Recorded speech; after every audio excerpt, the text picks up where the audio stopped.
So you're debating if the Safeco Right Track is a good fit for you. Are you going to save the 30% discount that they talk about?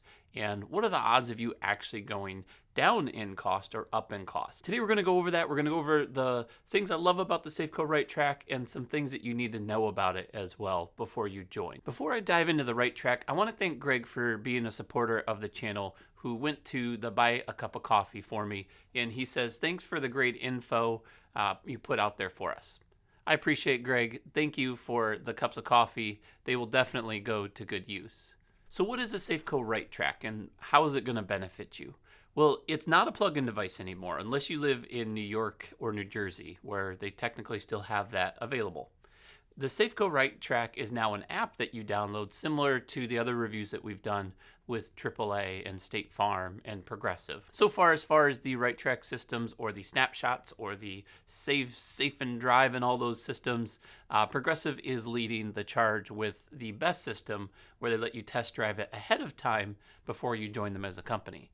Now, I'm assuming that most people that watch this video are already with Safeco, since Safeco is actually one of my favorite companies. They're owned by Liberty Mutual. They've been around for a long time. They really mainly work with exclusive agents. So you've got an opportunity not to just check Safeco, but you can check all the other companies like Progressive and AAA and Citizens and Safeco in the mix. There's a ton of options for you when you're going that route. First off, if you go to their website, they claim that you can earn up to $513 off per year on your policy. Fairly rare of a situation, but it's possible. It's kind of like one of those commercials where you see an ad and they give you $19 a month for insurance. You click on it and it's 30 times that price. It's because each individual person is rated specifically. And if you have a household full of people where there's 3, 4, or 5 drivers, the odds are that one of those drivers is not going to be the greatest. That'll kind of adjust the score, which we'll get into later on in this video. So what does this Right Track system actually check? Well, it's just like every other one that they've got. They're checking your braking, they're checking your acceleration, they're checking the times that you drive at night, and they're checking the total miles driven now. It's actually a fairly new add-on as far as the mileage goes, but let's dive into those 3 categories. The braking's pretty well known. What they say in most videos and all the companies is if your head moves when you brake, then you're braking too hard. If you have to stop for a deer or a car crossing that's cutting in your way, or you just stop heavy every time you come to a stop sign, that Safeco Right Track is going to track that and will adjust your score whether you're braking hard or easy. It will let you know in the app what you're doing so you can adjust the way that you drive. The acceleration is the opposite. And when you take off from a start, if your head goes backwards, you're driving too fast to start. This is one of the reasons I'm not really the best fit for some of these tracking systems. I like to brake hard and I like to drive fast. So would I save money in this system? The nighttime driving is actually for nighttime driving. The typical hours that we've driven, although I didn't see theirs, but it's typically between midnight and 4 a.m. is the times that they don't want you to drive. There's some correlation where they've seen that there's more accidents. It's possible there's more drunk drivers on the road or people that are driving irregular, or just the times that you're driving are heavier risk. And it's not so much that it's a heavier risk because there's usually less people on the road.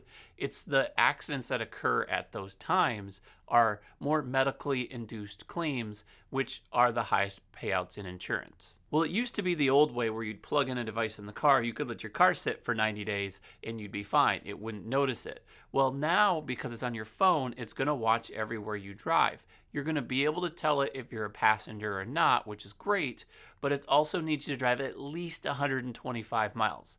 That's not very far, but you have to drive some short distance in order to actually qualify for this discount. Well, I know I claimed that they can save up to $513 before. Well, I dug in a little bit further and I noticed that the average savings with their little asterisk across the policy, and each policy is different and the values and all that whatnot. And the average savings is $171 per year, which is actually pretty impressive. If you could knock off $171 a year on your car insurance just for taking a quick test drive for 90 days, do you think you'd do it? So how exactly does the discounting work? It starts off with 10% off your policy right away.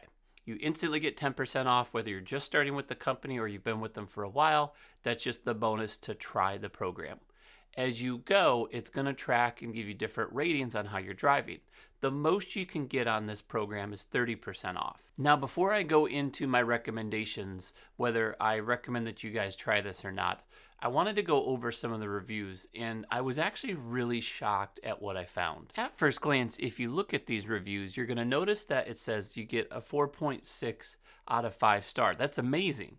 And that's for the people that average 4+ years old. They've had 13,000 ratings on the App Store. I also went into the Google Play Store, and it's very, very similar to these results as well. I believe it's like a 4.3 out of 5 stars. However, if you look at more recent reviews, I was actually shocked at how many people hate this device. So at the time that I was looking at this, I looked at the last several reviews, and I was like, why is there so many 1 stars on here? So I actually went from the top and started counting them. Out of 11 stars, 11 reviews, 9 of them gave it a 1 star. Now, there's something wrong when the most recent reviews have the 1 stars. It's not a glitch in the system. I don't think it's a hump, because if you keep scrolling, there's a few 3 stars and there's a few 5 stars. But more often than not, over the last several months, this right track has been getting worse and worse reviews. Here's what people are saying. It seems like you would rather drivers hit somebody than go through a red light than a medium tap on their brakes. Also, you keep into consideration out that those that drive at night. Their nighttime driving would of course be up, because then when it's work, this app rates people unfairly. The very next one, I have 90% great ratings, a couple okay, and then a couple good, but the app is only giving me an overall score of good. I get okay ratings for the app, thinking I hit the brakes too hard only 1 time.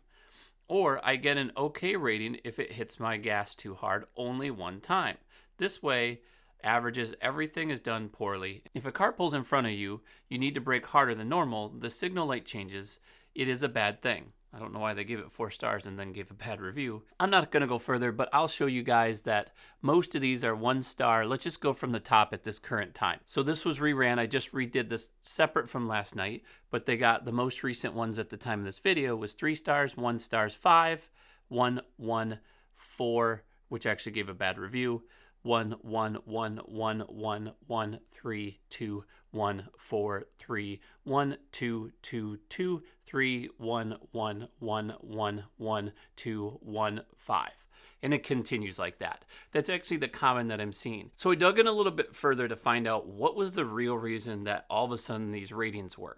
Well, for some reason, this all started back in April of 2020. The reviews started getting worse and worse. My only guess is that somehow Safeco did an update near that April time and May time where it started tracking harder for braking and acceleration.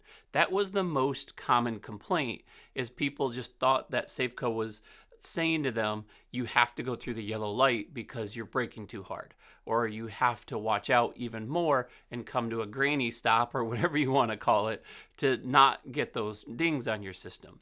And that was the most common thing, was the braking. So here's the thing. From what I can tell, their new Right Track app is touchy. It's very glitchy, so to speak. There's some other glitchy things that people mention and had some issues with, but the main thing is the braking and acceleration. It's rating almost too heavy for that in people's opinions. If you are one of the people that are either in the program or have already gone through the Right Track system, let me know in the comments below what your thoughts are. Do you think it rated fairly, or did it overrate your braking and acceleration? So is it really possible to get that 30% off? In my opinion, it's almost impossible no matter who you're with. It's just that perfect scenario where someone drives 200 miles in that 90-day period, they don't brake hard, they put their phone on a pillow, whatever the case is, it's a perfect scenario. It's not common to happen. So how much are you going to get charged if you do bad? Well, that's the cool part. No matter what happens, you start off and get 10% off no matter what. If you drive bad and you drove fast, you brake hard, you do everything wrong, you will go up in cost, but it's not because they're rating harder for you. It's because you lost part of that discount. No matter what you do, Safeco for the life of the policy, just for using the Right Track, will give you 5% off either way. because what they're going to do is their worst rating is 5%. So if you're at the 10% to start and you get at the end of the 90 days a 5% discount, it will remove the other 5. It resets that part. If you get a 15% discount, it'll erase the 10 and give you 15. So you'll get an additional 5%. Now keep in mind, most people are saving $171 per year. So that tells me that a lot of people are getting good ratings. And the most important piece is privacy. This was actually a really easy read because most of the companies hide all the we share this and we do this.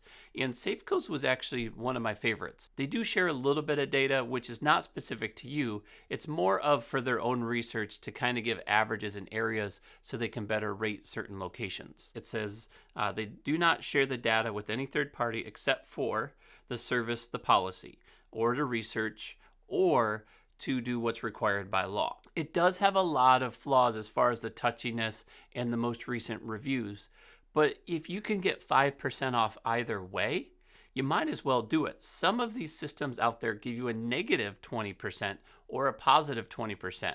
I don't want to take the chances on those. I would rather take the one that guarantees me 5%. And if I can do well and beat the system, so to speak, or prove that I'm a good driver, then I will actually get that additional discount, which is just a savings on top of a savings. With that being said, I am also going to put the 1-800 number for those of you that are having issues with them. If you're looking for Safeco's 1-800 number for the right track, the place that you would call if it's glitching out or if you have questions or if there's any concerns, I found their direct number for you guys. That way you guys can reach out and get those questions answered. So don't forget to leave me in the comments below what your results were and how you guys liked the right track system. I'm Mark with Think Insurance. I'll see you in the next one.